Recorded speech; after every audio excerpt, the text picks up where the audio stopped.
रामधारी गुप्ता उच्च गति अभ्यास खंड 2 प्रतिलेखन संख्या 83 व 84 गति 100 शब्द प्रति मिनट। Be ready 3 2 1 start. महोदय, भगवान बुद्ध ने अपने शील में इन सभी गुणों पर यथोचित बल दिया है और व्यवहार की दृष्टि से उनका विवेचन किया है। बुद्ध जयंती समारोह द्वारा संसार के राष्ट्रों को सुख तथा शांति देने वाले भगवान के संदेश को स्मरण करने और उसका चिंतन करने का जो अवसर मिला है, मैं समझता हूँ कि यह मानव जाति का सौभाग्य है। मेरी यह धारणा है कि निजी सुख और शांति के हित में मानव उस संदेश की ओर अधिकाधिक ध्यान देगा। यह प्रसन्नता की बात है कि कई एक राष्ट्रों ने पंचशील के सिद्धांतों को स्वीकार कर लिया है। इस सिद्धांत पर आचरण द्वारा पारस्परिक मतभेद निस्संदेह कम किया जा सकता है और राष्ट्र बल प्रयोग अथवा युद्ध से मुक्त हो सकते हैं। भगवान बुद्ध का समस्त जीवन, उनके सारगर्भित प्रवचन और उनका संदेश प्रत्येक व्यक्ति के लिए उपलब्ध है। कोई भी व्यक्ति उनसे लाभ उठा सकता है और अपनी आत्मा को उन्नत कर सकता है। हमारे देश में जहाँ भगवान ने निर्वाण प्राप्त किया और प्रथम उपदेश दिया, महात्मा बुद्ध का जनता के हृदयों में ऊंचे से ऊंचा स्थान है। प्राचीन परंपरा के अनुसार भारत के लोगों ने उन्हें कालांतर में ईश्वरीय अवतार का पद दिया था और इस देश से बौद्ध मत के लुप्त हो जाने के बाद भी विष्णु के रूप में उनकी पूजा बराबर होती रही। भगवान बुद्ध की विचारधारा तथा उनके सदुपदेश का हिंदू विचारधारा पर गहरा प्रभाव पड़ा है और बौद्धशील आज भी हिंदू धर्म का एक अंग है। पैरा, मैं विनम्रतापूर्वक एक और बात कहना चाहूँगा। भगवान बुद्ध ने इसी भूमि में निर्वाण प्राप्त किया और यही उन्होंने धर्म प्रचार की व्यवस्था की।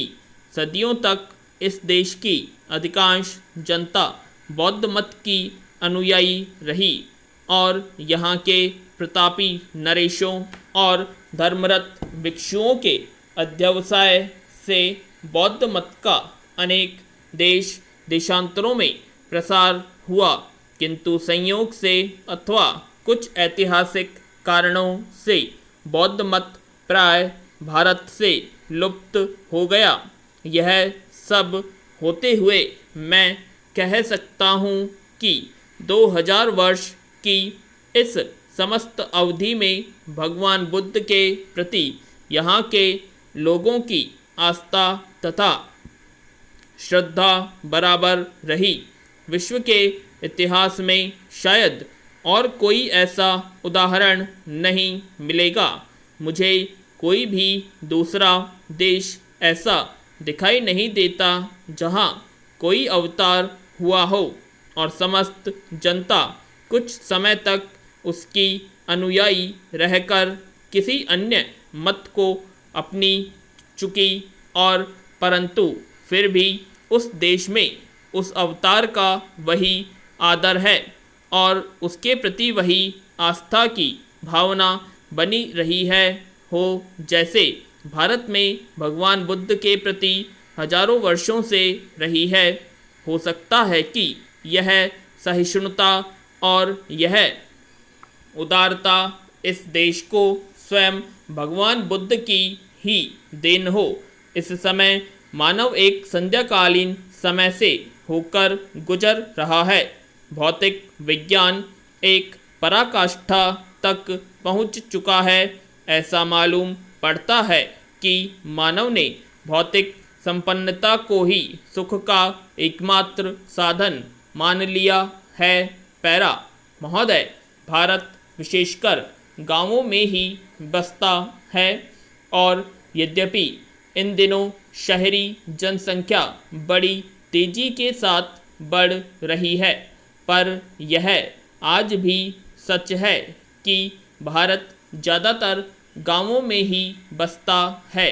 गांवों और गांव वालों की उन्नति के लिए जो कुछ भी किया जाए उसका केवल स्वागत ही नहीं होना चाहिए, बल्कि उसको प्रोत्साहन देने के लिए सरकार और लोगों को प्रत्येक संभव प्रयत्न करना चाहिए। महात्मा गांधी इसलिए गांवों के विकास पर बहुत जोर दिया करते थे। यह एक बड़ा शुभ विचार है कि आज उनके जन्मदिन पर इस सामुदायिक विकास योजना को प्रारंभ किया जा रहा है। इस देश में सामुदायिक विकास और सामुदायिक योजना नए शब्द है, पर यह विचार बहुत पुराना है। इसका मौलिक तात्पर्य किसी एक दिशा में उन्नति के विपरीत चहुमुखी उन्नति से है।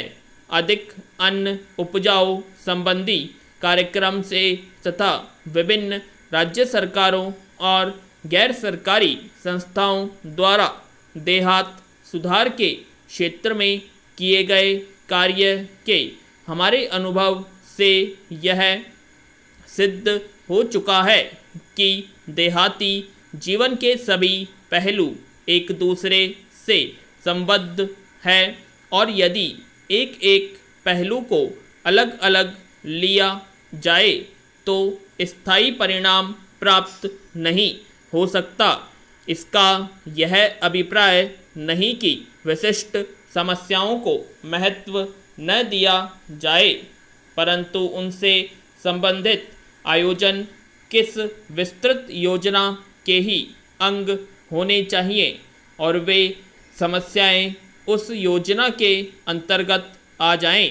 इस काम में सफलता तभी मिल सकती है जब सरकारी व्यवस्था, गैर सरकारी नेतृत्व और जनता के उत्साह में परस्पर सहयोग हो और खेती, शिक्षा, स्वास्थ्य, सफाई, पशु सुधार तथा बेकारी दूर करना इत्यादि सभी प्रकार के काम एक साथ हाथ में लिए जाएं।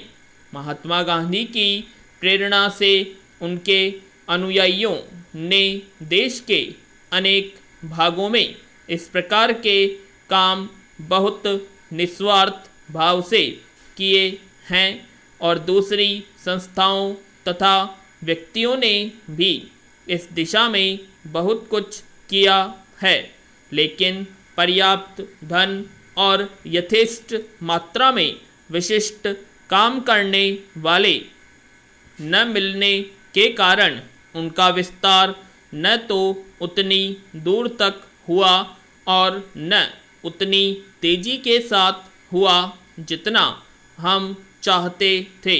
भारत और अमेरिका के बीच जनवरी 1952 में हुए प्राविधिक सहयोग समझौते से इस दिशा में उन्नति की नवीन संभावनाएं पैदा हो गई हैं। मेरा बराबर यह विश्वास रहा है कि भारतीय किसान खेती के काम में कुछ नौसिखियां नहीं और उसे इसका कई पीढ़ियों का अनुभव है।